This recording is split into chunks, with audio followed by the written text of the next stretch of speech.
It is finally here. This is a very anticipated knife of 2024. This is the Demco Shark Cub, but this one is made in Taiwan and is going to be very much more affordable than the USA-made version of it. So they have finally made a release. We're going to talk about it a little bit in this video and help you figure out whether you should or shouldn't consider it. Now, I do believe a little history is needed here.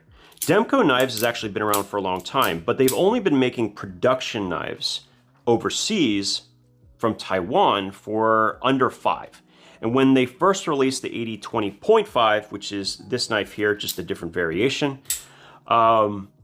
it was hot. I mean, stupidly hot. Everyone wanted one because it was a very unique experience. Unique sound, incredibly strong locking mechanism, equivalency almost to the point of being a triad level strength, and yeah, just fun as heck. Everyone wanted one. Now at that particular time, the AUS10 variation, which was impossible to find that year, was $150. And he made it very clear, Andrew Demko, made it very clear that the purpose of having the knife be that cost, in addition to the fact that that's all they could do, is to get enough funds to bring things up to economies of scale so that they could start ordering enough units to drop the price. And with that, we now have the Shark Cub. Now the Shark Cub is very similar to the 80-20.5, but it is a little bit smaller still. Now I'll put some stats right here so you can see them. It has a slightly thinner blade stock thickness, which I like. I'm actually a big fan of that. It has still a saber grind, which is kind of like probably a very user-friendly grind that's not going to chip or have issues. You can see how thick the bevel is.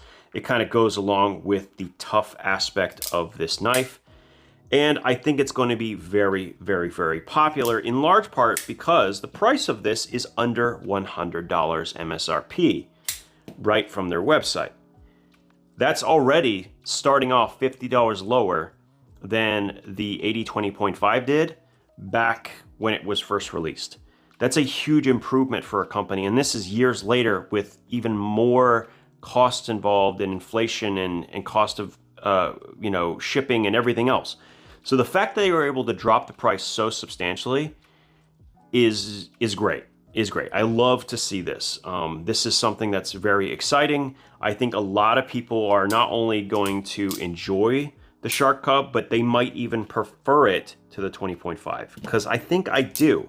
In large part because the handle contouring and the thickness is just so much nicer. Even though it has a smaller blade, it just has such a form-filling handle. And for such a small blade, I still get a full 4-finger grip behind this point here. And then I also can do a choke-up position, which gives me more than enough space. Now, is it a ton for really big, meaty hands? I mean, no, it's not a massive ton of forward choke-up position, but it is there. The Shark lock is done incredibly well. If you've never seen this lock before, it is comparable in strength to even the Triad lock. So we have the fidget factor and the finger safe capability of a lock that is completely ambidextrous. This pocket clip, by the way, it can be flipped over and you can use it right or left-handed, so that's another great thing. And what's more to say? I mean, the Shark Cub has actually been around for a number of years, but only in a USA-made variation directly from Demco. So the fact that we now have a production model that everyone can access at a very reasonable price is just a really great thing. So this has AUS10 steel, AUS10A, I should be more specific. This is a Japanese steel, and it is done really well in pretty much every testing. It is a very decent grade budget steel, and I would say more than comparable for a knife in this price point, combination, features, you know, the novel lock and everything else. I will say, based on these two variations, there is a slight difference in the curvature of the blade. So this is going to have more belly than the cutout variation. I still think I prefer this one in general because it is a smaller knife. I feel like having the cutout gives me more of the blade to work with. That's just my personal preference, but it's really up to you which one you might want to consider. I am very curious to hear your thoughts down below. This knife is going to be very, very popular this year. I think in some ways it just dials in so many aspects. It also has like a handle shape that I think is also a bit more appealing to more people.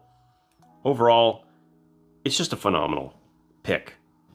Of a budget knife, I think this is going to be another hot seller for Demco and just for a lot of other brands. I'm sorry, a lot of other distributors as well. Not much more to say. I need to get a little bit more time with this in my pocket. I have been carrying it for about a week or so now and just really enjoying it, using it when I can. It doesn't give me some of this mind-bending experience that is unique, but what I think that's in part because I've been so used to finger-safe locks since the introduction of the Shark lock. The fact that it is so much cheaper though, and in some ways a better complement to larger fixed blades and other items, I think it'll be very, very popular among the whole community. That's pretty much all I want to say today. I'm really interested in hearing what you guys think down in the comments and how you feel about the new pricing, because honestly, it's a huge accomplishment. As always, thank you guys so much for your time, and we'll talk again soon.